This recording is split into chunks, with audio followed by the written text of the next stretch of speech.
Sous les acclamations des habitants, la police tunisienne escorte les migrants subsahariens au commissariat avant de les évacuer en car vers une destination inconnue.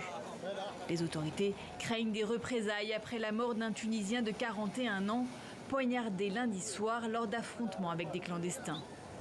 La tension est alors à son comble. Depuis dimanche, des violences éclatent chaque soir dans cette banlieue de Sfax. Selon le parquet, 3 hommes soupçonnés d'être impliqués dans le meurtre ont été arrêtés, mais l'enquête est toujours en cours. Plus tôt dans la journée, un cortège funéraire accompagnait le défunt jusqu'à la mosquée.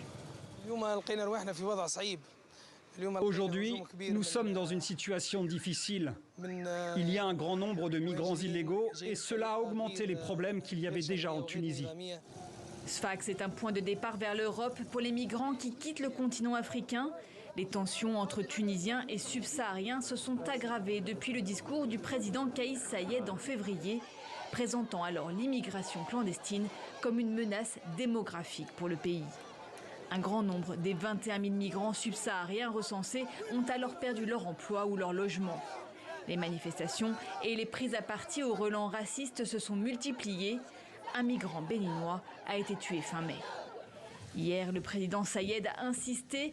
Il dit refuser que son pays soit une terre de transit ou de réinstallation pour les ressortissants de certains pays africains.